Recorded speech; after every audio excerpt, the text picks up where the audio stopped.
watching and listening to the I Love CVille Show. It's great to be with you, Hump Day, with some headlines that are local for you, conversation starters. Perhaps it's education, entertainment, and enlightenment that you seek on your lunch break.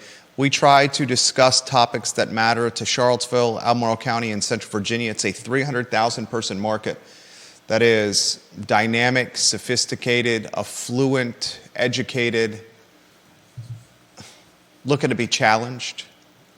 And we try to provide some of that ammunition on a show that airs just about every weekday, Monday through Friday, on a network we have monikered the I Love CVille Network. A programming note: I am not in the saddle tomorrow for the I Love CVille Show. This might be the first you are hearing this as well.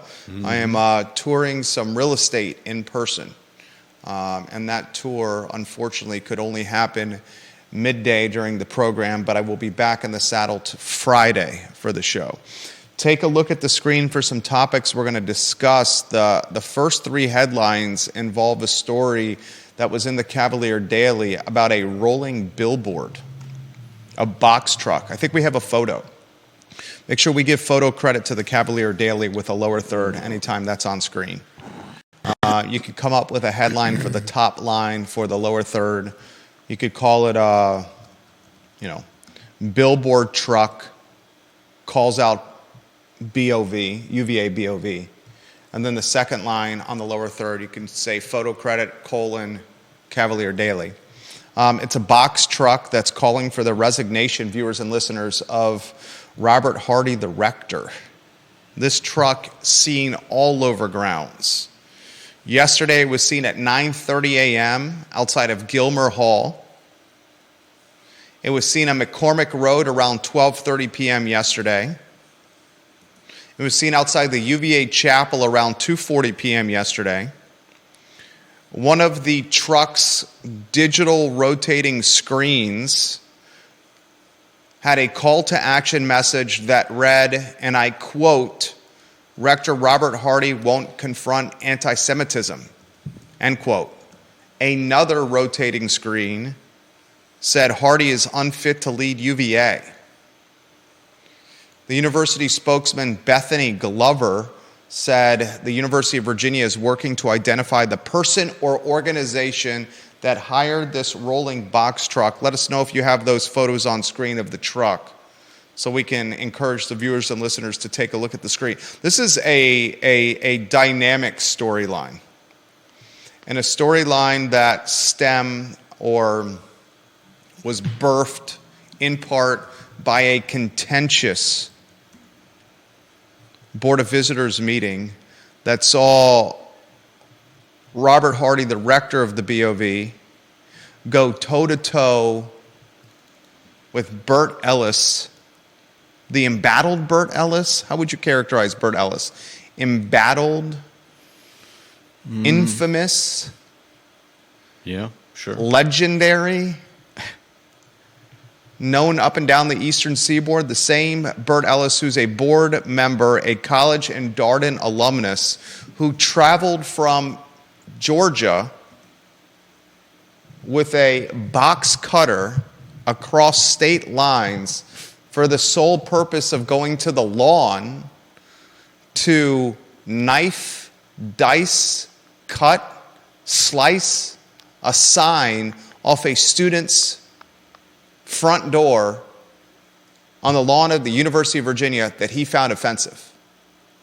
The same Bert Ellis, who is the co-founder and president emeritus of the Jefferson Council. So I'll give it to you in a nutshell before we go further into this story as the show matures. Ellis and Hardy squabble. I watched the video where Ellis was insistent upon that the discussions at a recent Board of Visitors meeting about anti-Semitism and the safety of Jewish students on grounds be a topic of open session discussion on during the March 1 Board of Visitors meeting. Hardy, the rector, who was in charge of the meeting, sitting next to President Ryan, this video available online for you to see, promised Ellis that this topic would be discussed at the March 1 meeting. However, he said it would be in closed session. Ellis immediately fired back to Hardy and said, "No way, Jose. It's not going to be in closed session. It's going to be done right now." They went back and forth, legitimate argument on the record, cameras and microphones in front of them. Jim Ryan rolled up sleeves, tie on, next to the rector, clearly uncomfortable. Ellis continued to speak despite Hardy telling him to be quiet. Hardy, the rector, eventually told Ellis he would be reprimanded if he continued raising the topic about anti-Semitism and the safety of Jewish students on grounds. He would be reprimanded, and Bert Ellis finally told the rector of the Board of Visitors, and I quote, "Bring it on." There's also some question about the legality of discussing the issue in a closed session. So much to unpack here. The only thing missing from this beef, this brouhaha, this squabble, this melee, was Ellis as he was screaming, "Bring it on," wearing spandex, a luchadores cap, and jumping from the top rope onto the mat, looking to clothesline and DDP Hardy in a WWE cage match. I'd pay to see that. I would pay to see that. I would pay the pay-per-view fee to see Ellis and Hardy toe-to-toe in a WWE cage with Ellis wearing a luchadores cap. We kid because we care. DDP, is that a specific wrestler's oh my move? goodness, my friend. I'm guessing it has something to do with Diamond Dallas Page. Yeah, Judah. Is that a flying... Diamond Dallas Page? I'm so impressed. What? Diamond Dallas Page. I mean, I don't. One of my personal favorites. I don't remember any of his specific moves, but DDP couldn't be a whole lot of other things. DDP'd. It was turned into a verb, his initials. And the luchadores, Rey Mysterio, one of my favorites. You know the luchadores, right? The luchadors are amazing. They're amazing. They made wrestling fun with their circus aerial attacks. Yeah, they're usually like 5 foot tall guys that were very athletic. Up against a 6 foot, heavyweights. 6 foot tall, 280 pound, insanity. Is Ellis more Diamond Dallas Page or more Rey Mysterio? And who would Robert Hardy be here? I would need a good picture of him to... Is Hardy Booker T. Washington? Oh, man. I'd need pictures of both of them. I don't know enough about their body types. We'll talk about this, guys, as we are in the shadows of Thomas Jefferson's University, less than 2 miles from the Rotunda, the John Paul Jones Arena and Scott Stadium, a block from the Charlottesville Police Department, actually 50 yards from the Charlottesville Police Department, a block from the Charlottesville Courthouse, the Albemarle County Courthouse, and just off the downtown mall, our studio on Market Street. So much to unpack. We've covered in previous shows that there are students, Jewish students at UVA, that feel unsafe walking around grounds. Yep, there are students, Jewish students, who are no longer wearing their yarmulkes because they feel like threatened. They're going to be threatened or attacked, and there are a lot of people criticizing UVA for not speaking out more against what's been going on. Folks asking the question, is UVA basically positioning Jewish students as less of a protected class of student than potentially students of color? Yeah. Bert Ellis alluding to this in a Board of Visitors meeting. Did you put the box truck on screen? Yep. Can we put it back on screen again? Rolling around grounds as we speak, a box truck, as the University of Virginia is looking to uncover the identity of who hired this truck or what entity hired this truck. We have no inside information, none at all. We're purely speculating on today's program, and I wonder aloud if it's the Jefferson Council behind the box truck. I don't know. We do not know. I literally do not know. I do know the co-founder and the president emeritus of the Jefferson Council, Bert Ellis, traveled from Georgia with a box cutter, pun intended, with the box truck, to slice and dice a sign off a student's door on the lawn, a sign taped to a door that did not meet his, shall we say, moral standards? I mean, the sign was clearly put there to ignite passions. I'm curious of your take. We'll read a couple of paragraphs from the Cavalier Daily on today's program. I also want to highlight, or perhaps Judah will highlight, the 2004 Charlottesville Election Task Force report, which we've covered over the last couple days. This report has a couple of hot button or hot topics we want to cover on today's show. It's the 20-year anniversary of this election task force. Please, if you could, find the members of the task force. We'll rattle off their names again. And then some of the hot button issues as you dug deep into the report. I want to cover on today's program the topic John Blair, who's number 2 in the family, sent our way yesterday. If you were a centrist, I'm not saying Democrat, I'm not saying Republican, I'm not saying libertarian, just a centrist, center aisle, what would be the top 3 platform issues or topics that you would vocalize and run upon for a push for Charlottesville City Council? We'll talk about that on today's program. I want to chitter chatter. Curtis Shaver has a correction for us. The diamond cutter was DDP's trademark and signature move. Nice. We need to get Curtis Shaver's photo on screen. We'll highlight the I Love CVille viewer and listener power rankings. As Mr. Shaver is within those rankings, he should climb the ladder. He's providing serious ammunition of late. Curtis on ilovecville.com/viewer rankings is 31 in the polls. If you could, when the program is over, position Mr. Shaver in the 16th slot as he makes a 15-spot leap in the power rankings. Congratulations on the new Subaru, Curtis. I very much like the rims. I very much like the decals, and I very much like the look, the aftermarket updates on your new Subaru, my friend. I want to highlight on today's program the warehouse space, the industrial space in Charlottesville and Albemarle County, or the lack thereof. I had this conversation this morning with an investment group that was looking to put some money on the street.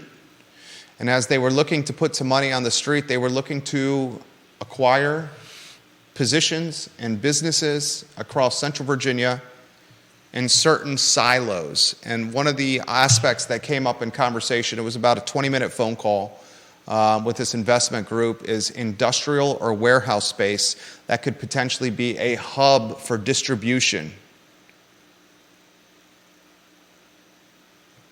And I said, good luck with that.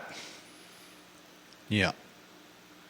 Another of our clients is coming to market with a business, and I don't want to let the cat out of the bag, although it has been on the Community Advisory Committee agendas, it has been on the Planning Commission agendas, but coming to market with a business model that requires extremely high ceilings, and the opportunity to find space for this particular client was slim to none in the Charlottesville and Albemarle business ecosystem. So we'll talk about that on today's program.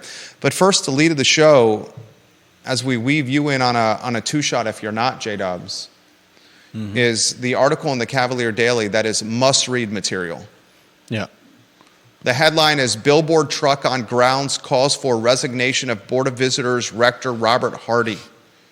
The sub-headline, the truck was first seen parked at Gilmore Hall at 9:30 a.m. If this article, which was written by Thomas Baxter and Nathan, I'm going to mess up your last name, Nathan. It's not because I'm not trying. It's because it's a unique name. Is it Onibudo? Is that how you would characterize Nathan, the student's last name? Onibudo? Yeah. Onibudo. Thomas Baxter and Nathan Onibudo. Here's the lead and the nut graph of this captivating story.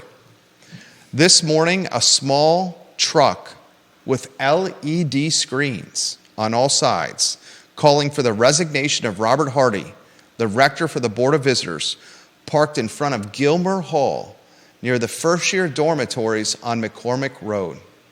The truck was outside of Gilmer Hall at 9:30 a.m., but was gone by 10:20 a.m. The truck was later seen on McCormick Road around 12:30 p.m. and on the street outside the University Chapel around 2:40 p.m. One of the truck's screens read, and I quote, "Rector Robert Hardy won't confront anti-Semitism," end quote, while another screen said, "Hardy is, quote, unfit to lead UVA," end quote. The second paragraph of the article goes as follows. According to university spokesman Bethany Glover, the university is working to identify the person or organizations that hired the truck. Glover described the message on the truck as false and offensive and said that the Board of Visitors and the university administration are committed to combating anti-Semitism and discrimination.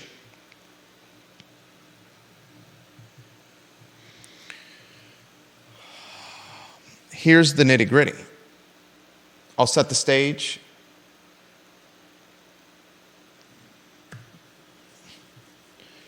March 1, board meeting, heaviest of hitters, the Board of Visitors.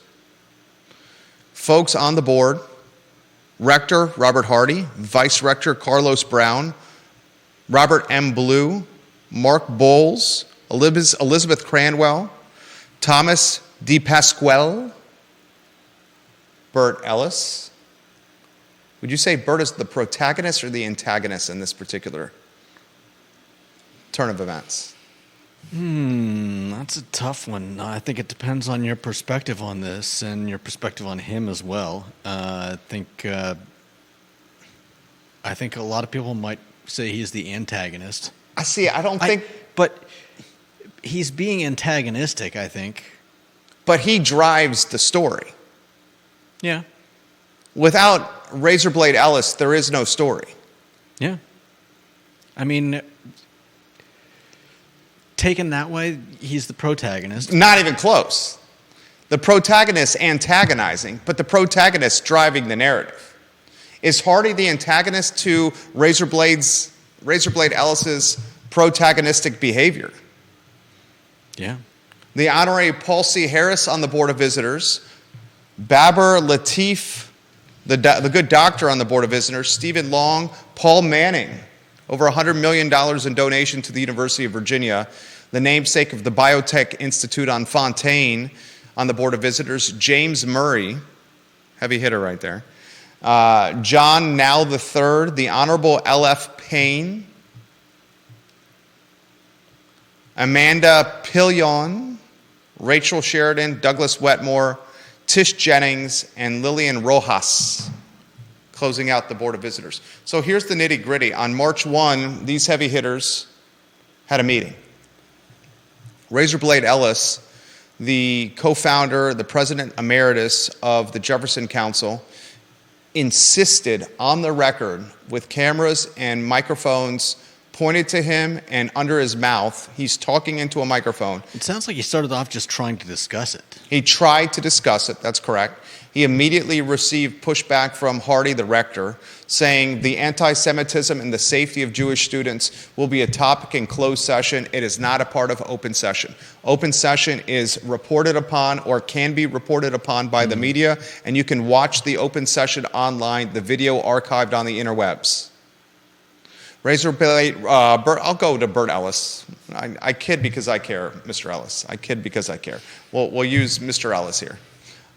He says, no, this is not going to go to closed session. This topic is going to happen in the open session. And he pushed back on the rector, Hardy, who's running the meeting. Mm-hmm. He's got President Ryan sitting right next to him in the camera. Hardy said, no, you're out of line. You're out of order. This is going to closed session, this topic. The safety of Jewish students at the University of Virginia is a closed session topic. Ellis pushed back again, said, no, we're going to keep this an open session. They deserve to hear what is going on here. Hardy said, if you don't stop talking, We're going to reprimand you. we're going to reprimand you. I don't get the impression that Mr. Ellis has been reprimanded in a very long time, in any capacity. I'm not sure why he would care. What does a reprimand involve? I mean, I'm seriously curious. So, How would okay, this is a question for the viewers and listeners, some of our esteemed and connected viewers and listeners. How could a rector reprimand a Board of Visitor member? and why would he care that they did so? Could they muzzle them? Could they remove them from the board? I don't believe so. Appointed by Youngkin. How could they reprimand Mr. Ellis? How could Hardy reprimand Ellis? Yeah. After Hardy, these are grown-ass men here. After Hardy says to Ellis, I'm going to reprimand you, Ellis snaps back. Bring it on. Bring it on. I mean, really, how many of the people on the Board of Visitors need that job? No one. It's prestige. Exactly. It's power and prestige. It's to say that you're on the Board of Visitors of one of the most affluent, noteworthy, notable, prestigious universities in the world. Yeah. It's a ego power play. Which brings me back to the question: what does a reprimand mean, And why would anyone on the Board of Visitors care? Unless it's removal from the board, which I don't think that can happen. Deep Throat, I'm curious of your take on this. You know stuff like this. Mr. Blair, I'm curious of your take on this. Would a reprimand, what ramifications would a reprimand yield? 25 days after this meeting, a box truck is running around grounds with a call to action message that a university spokesman has said on the record is offensive. And we are investigating who's behind this message. It is a country of free speech, is it not? I got a story I'm going to relay about our oldest son. Parents who watch, who have children, you may empathize or sympathize or relate to the story I'm about to say. From time to time, yours truly and my wonderful better half, the rock bed of the family, uses the occasional four-letter word. Every parent can relate to that. Somehow our oldest chooses to mimic our bad habits as opposed to the plethora, especially for my wife, good habits. One of those bad habits is the use of a four-letter word from time to time that happens to be within earshot. I'm driving our oldest to school, as I do in the morning, which gets me to the office before 8 a.m., which is nice. And he drops something like his Yeti water bottle in the back seat. He's in a car seat, but he's in the stage of the car seat where it's just the seatbelt strapping him into the car seat. So it drops out of the car seat holder onto the floor. And a 6-year-old, actually this might have been before his 6th birthday, days before his 6th birthday. He just had his birthday. Happy birthday to our oldest. He says, of the four-letter words, the one that is least offensive is the D one, right? Yeah. In fact, that's PG-13. I've promised PG-13. It's not really much of a swear. He said, and in fact, it can be used in a manner that doesn't make it a swear. He said, damn it, as a response to him dropping his water bottle on the floor of our car. And it caught me completely off guard as I'm driving from Keswick down Pantops to school. Said, damn it. And I said, son, you can't say that. What are you doing? Copy our good habits. Don't mimic our bad ones. He responds to me in this way. Dad, last week in the car, we talked about why wars, literally he says this, we talked about why wars happen. And you say wars have happened in the past to protect our rights, like freedom of speech. And you have said that we have the right of freedom of speech in our country. This protects what I just said. Exact words. He said that, a 5-year-old. We did. A week ago, 2 weeks ago, I said, wars have happened to protect rights of us, Americans. One of our rights is to speak freely, freedom of speech. He uses it in context correctly after I reprimand him a la Hardy to Bert Ellis. And he says, Dad, I have the right of free speech. That's why wars have happened. I'm an American. I can say this. And I wouldn't necessarily say he's using it correctly. I'm literally at a loss for words. In fact, I think my response to him was, well done, son. Well done. And then I looked in the rearview mirror to him, and he's peacocking with his chest out because he knows he got one over on Dad. True story. Almost verbatim, 100% true story. So I relay that story to the viewers and listeners by asking this question. A box truck that's rolling around grounds with a call to action message that says the rector, quote, Robert Hardy won't confront anti-Semitism, and a second call to action, Hardy is unfit to lead UVA, end quote. Are these call to action messages in this box truck that is rolling around grounds? Why does the University of Virginia investigating who's behind them, calling them false and offensive, and getting to the bottom of what's going on here? Or do we not chalk that up to free speech? Second question I have, it is a legitimate question. Who's behind this? Is it the Jefferson Council? I'll give you a snapshot on the Jefferson Council here. The Jefferson Council, which you can find online, and then I'm going to open it up to viewer and listener comments. Viewers and listeners, we're going to read your comments live on air. I'm very interested to hear what the top 10 viewers and listeners in our family have to say. You can find the Jefferson Council online at thejeffersoncouncil.com. Thejeffersoncouncil.com. Their tagline is this: preserving Thomas Jefferson's legacy at the University of Virginia. This is what's on the about page of the Jefferson Council. The Jefferson Council, formed by University of Virginia alumni and other stakeholders, is dedicated to preserving the legacy of Thomas Jefferson, the law, the honor code, and the free exchange of competing ideas and intellectual diversity one would expect from Mr. Jefferson's university. They have the following goals. 1, promote a culture of civil dialogue, the free exchange of competing ideas and intellectual diversity throughout UVA. 2, preserve the Jeffersonian legacy. 3, preserve the appearance of the lawn as a UNESCO World Heritage Site. And 4, UNESCO. Thank you. Very nicely done. Thank you for the correction. 4, support and reinvigorate the honor system. So their goals, they must feel, are being very threatened right now by the 2024 version of the University of Virginia. Jefferson is slowly being eradicated from UVA. Yeah. Right? The honor system is pretty much a thing of the past. From when I was there to now, the honor system looks completely different. Certainly when my dad was there, a 68 to 72 graduate of the University of Virginia. Honor system is not nearly as honor-rooted as it was.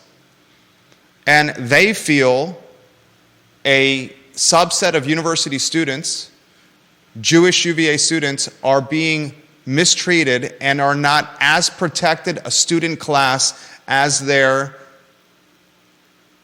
anyone else. And the university, aside from not doing anything about it, is also not saying anything about it. President Ryan, down the ladder. Yep. There's the story in a nutshell. You offer commentary. I'll get to the viewer and listener commentary in a matter of moments. I mean, I can't offer much more commentary besides the fact that I fully believe that UVA should speak out. I think it would benefit their students. I think it would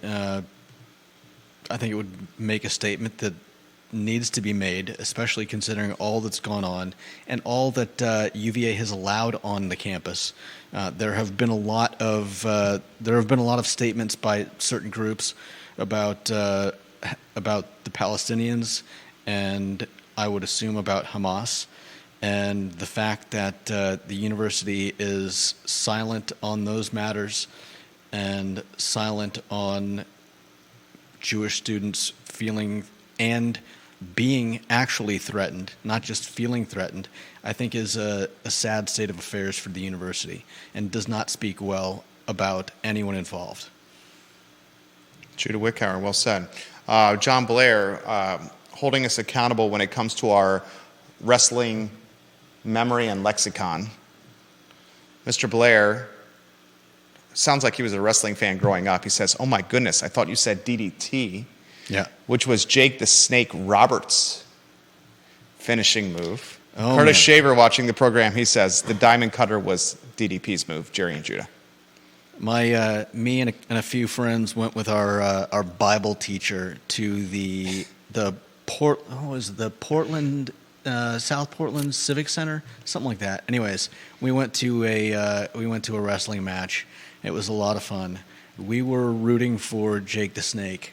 We loved rooting for the bad guys, and there were some adults behind us that had a problem with that and tried to shut us down. we were like 13, 14 years old, and here's these adults getting angry at us behind us, and my Bible teacher, who is like 23 years old and skinny as a rail, stands up and basically asks the guy if they have a problem, and they apparently didn't because they shut up and sat down. Very good story right there. Many of Judah's stories originate a man of faith at the church. I respect that. Sincerely mean that. This was a school Bible teacher. He was, yeah. I apologize. I stand corrected. John Blair's photo on screen, number 2 in the family. You can see the viewer and listener power rankings at ilovecville.com/viewer rankings. Deep Throat watching the program from his headquarters off of Ivy Road. He says, "Ladies and gentlemen, the BoV truck literally just drove past my office." Nice. Deep Throat's photo on screen, number 1 in the family. John Blair says this: "The BoV cannot remove a member. One reprimand would be if the BoV passed a resolution of censure, which is just a statement condemning his conduct. The BoV could also take him off of any BoV committees that he sits on as a reprimand." John Blair, thank you. Thank you for that, John. Making the program better. I don't think any of those would have much effect on Bert Ellis. I don't think it would either. Ginny Who watching the program. She's a key member of the family. Ginny Who on Twitter, number 4 in the family. Fantastic viewer and listener. She says, "UVA's silence about their Jewish students speaks volumes. I have been disappointed in my alma mater for a few years now, but this lack of response is beyond discussing." Judah, your thoughts? Amen. You said it yourself. If this were students of color, I think not a day would have gone by before the university came out with a statement, and this has gone on for weeks. If not, I think going on over a month now. Oh, it's longer than that. With no word from the university. I'm sharing the Cavalier Daily link in the comments section of my personal Facebook page right now. I will share the Cavalier Daily link in the thread on Twitter that this show is airing upon. It's a must-read. I have the same question to you. If you were a betting and wagering man, who would you say is behind the truck? And we have no insider information on this. It's pure speculation. We stipulate that for this to be straightforward and forthcoming. If you had a guess. I mean, I can't see anyone guessing anyone but Bert Ellis. Well, it could be under the umbrella, if you may, of the Jefferson Council. Yeah, but we all know what the root of that would be. It could be the entire organization doing it. It doesn't have to be necessarily him. It could also be a completely random outside person who just feels very strongly. Obviously, if they're gonna pay an LED sided truck to drive around Charlottesville. Put the and truck back on Albemarle screen with the County. lower third. I'm tweeting it now. I will put it in the I Love CVille Cavalier Daily. Your Google metrics will show a boost in traffic after we have positioned it in as many channels as we currently manage, social and podcasting. We respect what you have written on this program. It is now on the I Love CVille Facebook page in the comment section under this story. Philip Dowling, Bill McChesney, welcome to the program. Do you have an issue at all with the message on the box truck passing the free speech category or the free speech umbrella and heading into one of personal attack or offensive?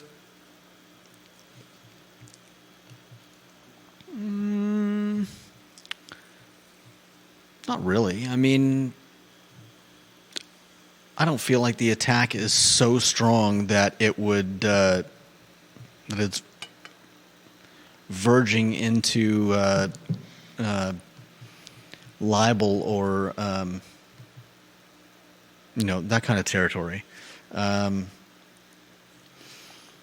And he's free to refute anything that it's said on the truck. Would you refute what was said on the truck with a personal statement or a press release? Or would you allow the university to handle it itself? You mean if I was the rector, Hardy? I mean, I think it depends on his position ultimately. But if I were him, I would make a statement myself. But maybe there's enough truth to it that he doesn't want to look bad coming out with a statement, essentially lying. I doubt Rector Hardy is going to issue a statement of his own. Bert Ellis, I doubt he will too. Primarily of Atlanta, Georgia. He's the CEO and chairman of the consulting and investment firm Ellis Capital. He sparked public outcry in 2020 after he crossed state lines from Atlanta to Charlottesville with a razor blade in his possession, headed to grounds to the lawn where he sliced and diced a sign off the lawn door that said, and I quote, this is what the sign said, F-U-C-K UVA, duck UVA, quack, quack, quack, F-U-C-K UVA.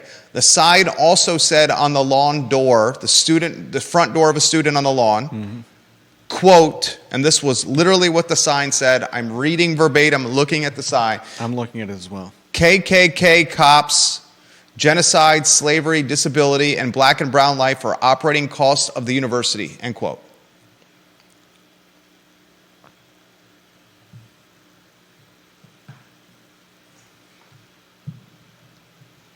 Is Ellis doing with the sign tactic or strategy or circus act? Is it a tactic? Is it a strategy? Is it a circus act? Either way, it attracts attention. You're talking about cutting the sign? Yeah. Is this all a 360-degree strategy or campaign from Ellis and the council? The efforts driving from Atlanta to Charlottesville to slice and dice the sign off the door, and getting in a shouting match, a brouhaha, a melee with the rector on the record, potentially the box truck. We don't know if the box truck is connected or not. Potentially the box truck. I don't know if you read this blog. I read it from time to time. The Bacon's Rebellion blog. You know the one I'm talking about? Yeah, vaguely. The Bacon's Rebellion blog. Interestingly, and I'm not saying there's a connection or not, perhaps there is a connection, James A. Bacon, the executive director of the Jefferson Council. Is this all a comprehensive strategy? It could be. I don't know. I don't know enough to say for sure, but I mean, whether or not you like what Bert Ellis has done and said, he certainly gets eyes on some of the serious topics going on at UVA. And I stand corrected. Multiple viewers and listeners say James A. Bacon, the man behind the Bacon's Rebellion blog. Thank you for holding me accountable, viewers and listeners. We certainly appreciate that. You can find that online, baconsrebellion.com. Yeah, I mean, I've got to think it is a comprehensive strategy. It's a comprehensive strategy. It's, whether we want to admit this or not, attention and holding attention is currency. Attention, whether posting photos on social media or videos on social media, reels on social media, doing shows like this, holding viewer and listener and marketplace attention is currency. And Ellis, the slicing and dicing in 2020 of a sign on the lawn was reported upon by many media outlets and talked at length on this program. Ellis having this beef, this brouhaha with the rector, Rector Hardy, is going to be reported upon everywhere. This box truck, everywhere. Deep Throat said he just saw it outside his office. Yeah. I mean, are we talking about a 360-degree Omni-experiential advertising campaign?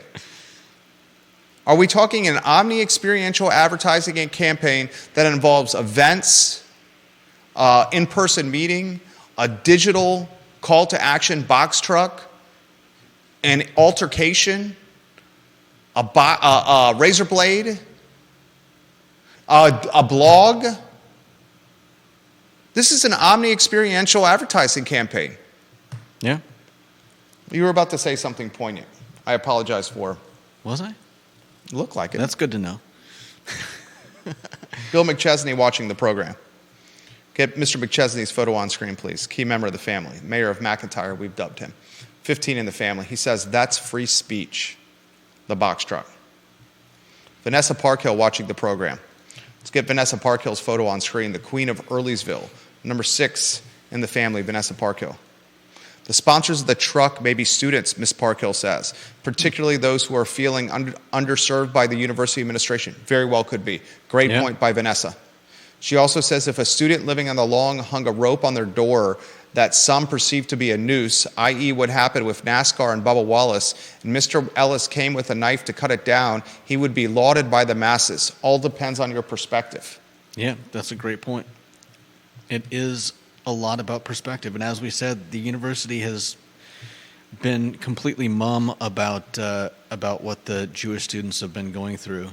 And I think we've made the point that if it were a different race,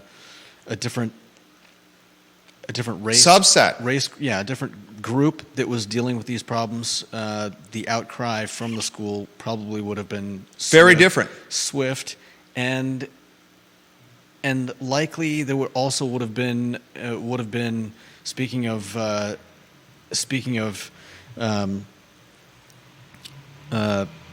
doing something about it. Speaking of, for instance, Hardy calling for the reprimand of Ellis. I think that in other circumstances, whether it was reprimands or some other form of punishment, I don't think they would have done nothing. I think they would have started targeting students who were the cause of something like this, and quickly done something about it. And it's sad that they haven't. Philip Dow in Scottsville, his photo on screen. UVA has shown favoritism towards various groups in the past. At times, same as Ginny Hu, as a graduate of UVA, I am ashamed to be a graduate, Philip Dow says. I shared the article. If you have an opportunity to read it, I encourage you to. I thought the Cavalier Daily did a hell of a job. Dylan's Rule watching the program. We need to get Dylan's Rule as a key member of the family. We'll put Dylan's Rule as number 52 in the polls and climbing. Dylan's Rule is, you can find his picture for the story for the power ranking on Twitter. Dylan's Rule. Go to my mentions. At Dylan's Rule on Twitter for his profile. We got a lot to cover on the show. Ginny Who says the Billboard does not use slurs or name calling that would cross a line. It simply states what Hardy would not do and adds a call to action. Yeah. I'm going to retweet that. That's why I think this whole thing is extremely strategic. It may on paper look like circus behavior, but I think this circus behavior is much more well thought out. And to call it, as Judah said, because we're in this business, this is how we make our living, as an omni-experiential campaign or strategy, I think is extremely applicable. And it does a great job of drawing attention to something that people seem to not want attention drawn to. And why is that? I think because they want to avoid making a statement.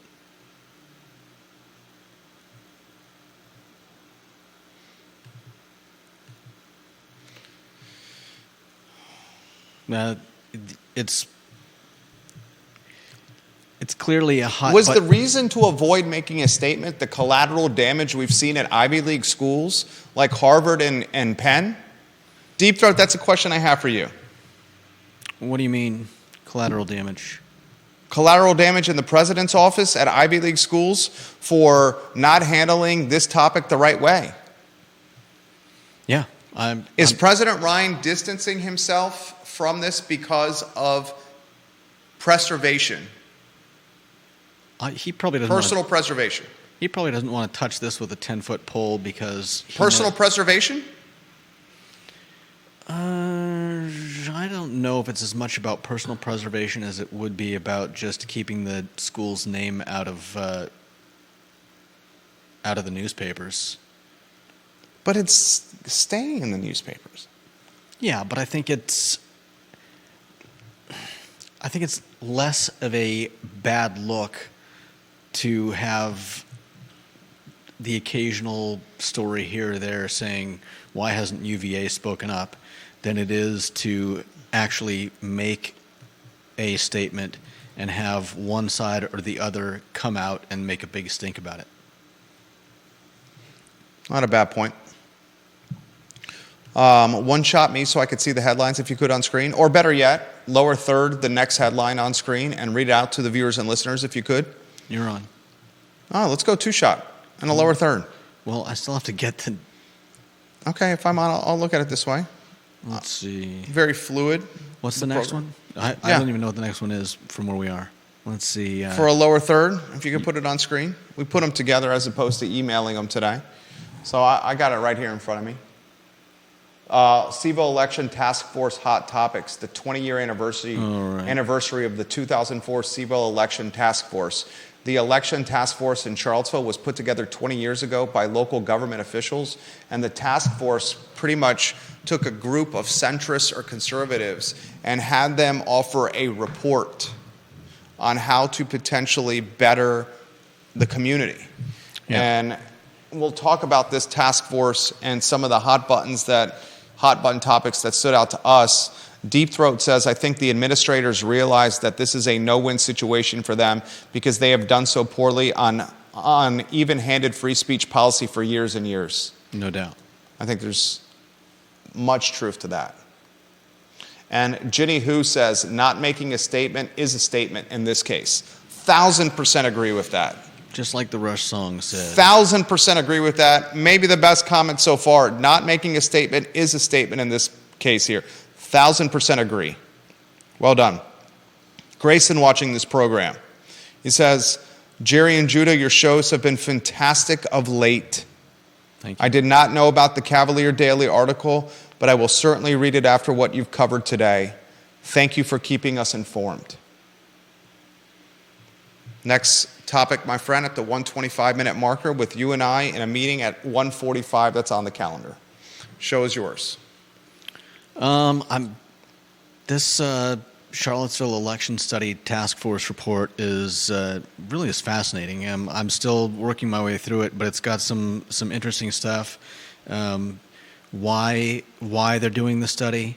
There are a couple short little excerpts talking about being bothered by the question, how does the ward system help Democrats / Republicans get elected? And goes on to say, my view is that the purpose of this task force is not to get either more Republicans, Democrats, or others elected. I believe our purpose is to create as representative and responsive a city council as possible. Balance. The real goal is to elect the best possible council from whichever party. And the next bullet point, the second of the two bullet points, says, I am convinced that good government is marked by diversity. That is political, geographical, racial, economic, and possibly several other forms of diversity. 100%. 100%. And who are the members of the 2004 Charlottesville Election Task Force? The members are, let me find the page, Sean O'Brien as the chairman, Leroy Hamlet, Sue Lewis, John Foltz. Know John Foltz well. Good man, John Foltz. David Repass. Still lives in the city, John Foltz. Cindy Stratton, Tom Van Dever, Heather Walker. Heather Lamont Walker, fantastic citizen. And Karen Waters. Fantastic citizen. What else struck you from the election task force report? Let's see. Bottom of some of the perceived city council problems. And this goes into, I'm going to put the, if I can find the graph, I'm going to put that graph back up. Here we go. These are each of these points on the the left-hand column. This is the matrix you're putting on screen? Yeah. Is it readable for the viewers and listeners? Yeah, it's the expanded versions just showing the, as Jerry likes to call it, the matrix. The perceived problems? Yeah, each of these problems has a wider explanation in the paper, and I'm not going to read everything in all of them. These were the 2004 problems. I'll rattle off the perceived problems. There's Brian Haluska again. Hello, Brian. Just walking by. Every day. I enjoy it. It's like, shouldn't be a surprise by now. Where's Waldo? Where's Brian? He was wearing a button-down, gray and black, untucked plaid shirt and jeans. Perceived problems. City government is not responsive to the needs of citizens. All of the city councilors come from one part of the city. City government does a poor job communicating with citizens. Civic participation and voter turnout is declining. Democrats have the upper hand. There's a lack of socioeconomic diversity among council members. And Judah, as I pass the baton to you to continue, the last perceived problem, there is an imbalance of power between city council and the city administration. I can make a convincing argument that all these perceived problems are still prevalent today. Yeah. And so city government is not responsive to the needs and inquiries of the citizens. They explain that there's a feeling that city government is disconnected from the concerns of the citizens and does not respond well to concerns raised by citizens. Also described as a disconnect between citizens and a public bureaucracy. Specific comments include that people have approached many councilors, but they just seem to have their own agenda, and some people just don't feel as if their votes count.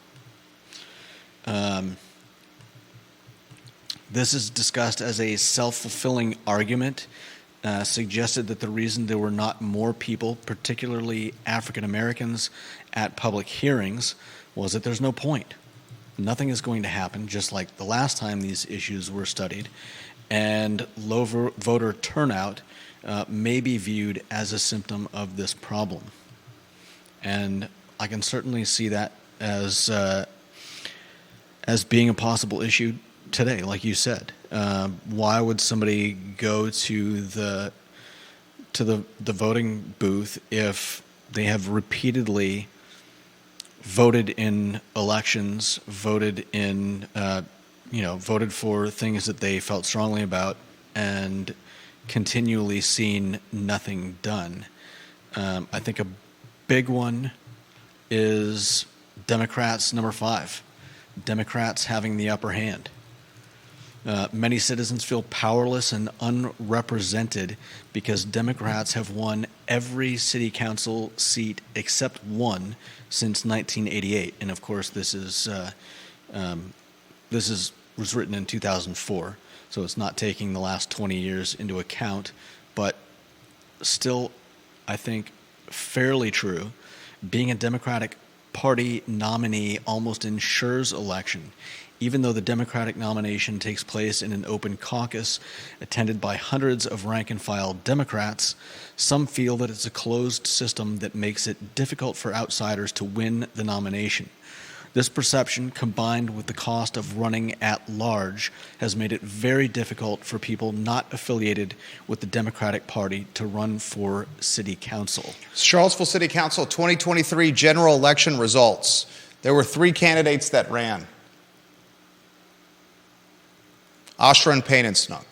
Those 3 candidates on council. Yeah.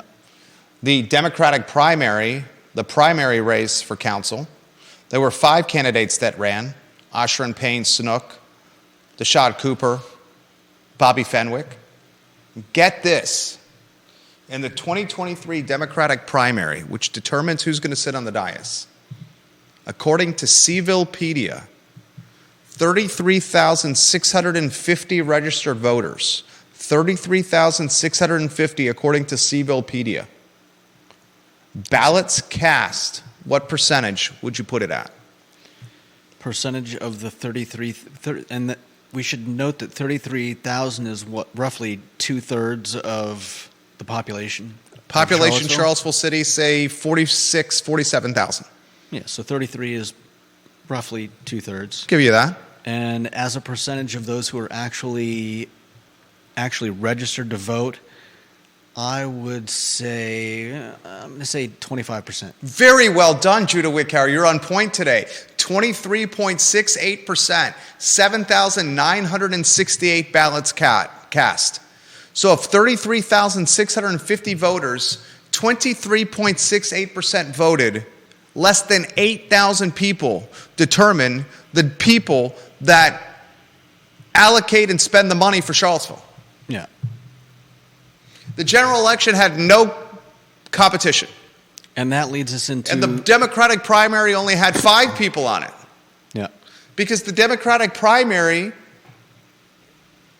the situation is, I'm not going to say it's conceived and birthed in smoky back rooms amongst few people with a cloud of smoke and ties at half-mast and fedoras to the side as they're drinking whiskey, but it's conceived by a few people who will run. Which leads us into the next... So a few people are determining, a couple of people are determining who's going to run and spend the $200 and some million in budget for Charlottesville. Yeah. I want you to think about that. Mm-hmm. And this goes on to say, with little opposition at election time, there may be a tendency for Democratic councilors to become less attentive to citizens than they would be if elections were more competitive. Many citizens feel they are not listened to. Republicans especially have cited instances when city administrators and councilors have turned a deaf ear to them. Further, the dominant electoral strength of the Democrats may have an effect on turnout, with some citizens thinking, what's the use? The Democrats always win. The co-chairs of the Charlottesville Democratic Party right now, Nancy Damon and Josh Thronberg. We know Josh. Mm-hmm. Vice Chair Deshad Cooper. We know Mr. Cooper. Secretary Ruth Goldine and Will Evans. Treasurer Jason Vandiver. Anything else you want to add, my friend? I thought you've been doing a fantastic job this week. Yeah, I think another good point is the lack of socioeconomic diversity among council members, and in this report, It explains how it's costly and time-consuming running a campaign, of course. It makes note of the fact that most counselors have been self-employed or have jobs with very flexible schedules. At the point of this report, the last election, the 3 Democratic candidates running as a team spent more than $32,000, while the 2 losing Republicans spent a total of approximately $20,000. In local elections, candidates are expected to go door to door. This is extremely difficult in a city of 40,000 residents for any candidate who has a 9-to-5 job. Moreover, some citizens feel that counselors more sensitive to the concerns of average residents may give greater attention to economic concerns such as taxes, jobs, or social service needs. There it is. Fascinating report. Still rings true today, the 20-year anniversary of said report. Yeah. 8 minutes before the 1:45. Next headline, my friend. If you could put the lower third on screen and read it live on air. Industrial warehouse space. Industrial warehouse space So little is of so it around. few and far between. So few and far between. Is that really a problem, though? Oh, it's a problem. Is it? Yeah. Is Charlottesville or Albemarle the best place for a hub? A brewery? A what? A brewery distribution? Are we talking distributing to local It businesses? can be anything. Industrial warehouse space doesn't just have to be for Amazon packages. Right. It could be distribution of beer. Industrial warehouse or space with tall ceilings could be... I'm just thinking of the fact that there's not really a north-south passage directly from this area. It could be for activities for kids and parents that need tall ceilings. Okay. Industrial warehouse space could be, so much needed. Okay. Think about Albemarle and Charlottesville. Where's the industrial warehouse space in Albemarle and Charlottesville? Maybe a little at Woolen Mills. Maybe a little at Ix Park, where 3 Notch is. They took an airplane hangar. Outside of that, where do you got it? Yeah. You want a gold mine? You build buku industrial warehouse space right next to the urban ring. There's industrial warehouse space in Fluvanna County, right off 15. I've toured some of it. A friend of mine's got a business out there that creates outdoor products and distributes it from the space on Route 15. But you talk about a gold mine, creating an industrial warehouse space park close to the urban ring, and watch as entrepreneurs flock to you and occupy your space. We have plenty of retail, plenty of restaurant, plenty of office, plenty of medical, plenty of flex. Not an industrial. Yeah. Warehouse. Came up today in conversation. Interesting topic. Something to percolate. Final topic, was that viewer and listener power rankings? We had top 3 issues. Oh, this could be a centrist topic would we save for tomorrow. Let's run on brainstorm for the some council. ideas here. Put this at the top of the list for tomorrow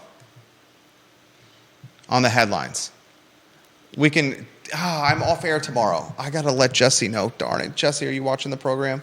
Something came up today, Jesse. I got to reach out to you, Mr. Rutherford, about tomorrow's show. Can we make a note, Facebook message, Mr. Rutherford, that I tour in real estate tomorrow, and I'm not going to be in the saddle for the show? Because we initially had booked Supervisor Rutherford for tomorrow's program. If we could potentially do another time slot with him. Big fan of Supervisor Rutherford. It's a Facebook message. That literally came up today. I deeply have to apologize to him. We'll be back on the show on Friday, so this could be the lead of Friday's show. If you're a centrist, what are you running on? I mean, the first thing I think you would run on is pulling back tax exposure and being a little tighter with the budget. I was going to say my I don't know if I could come up with all three, but my big one for the first one is having a vision for the future that is budget neutral. Budget neutral. I mean, budget neutral would garner a lot of votes. Second, if you're a centrist, what are you running on? Positioning infrastructure ahead of density, perhaps? Possibly, yeah. Infrastructure is throttled around here. Density is getting priority. Is infrastructure? Right? Slowly. I don't know if it's a priority or if things just get fixed when people yell loudly enough about them. I mean, your third platform point could just be the fact that you're running as a centrist. Yeah. Be like, hey, I'm not status quo. Mm-hmm. Oh, did Mr. Brown do that in 2019? Friend of the program, Bellamy Brown? Could be argued. You're saying he did do that, running as an independent? Yeah.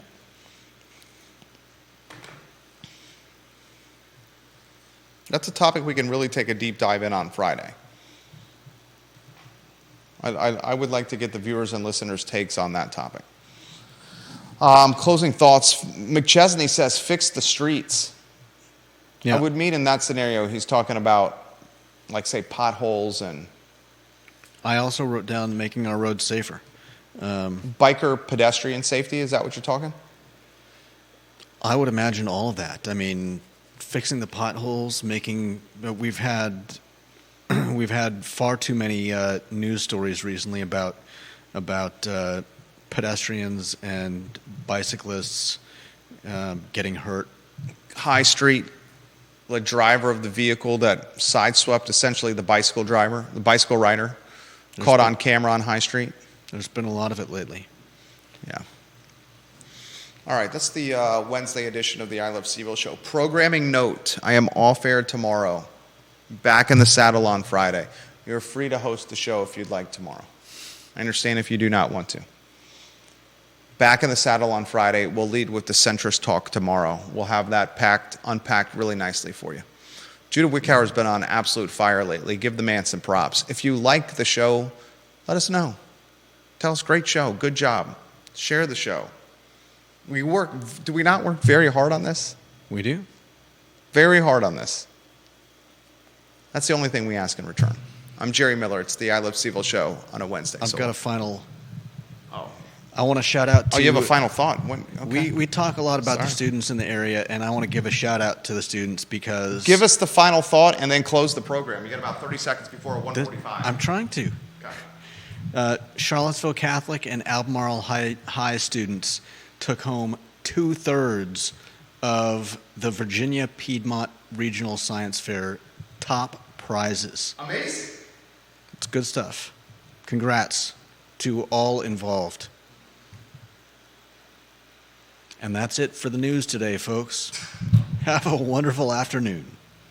You didn't like that? No, that's not the sign-off. I don't know what the sign-off is. You think I pay attention?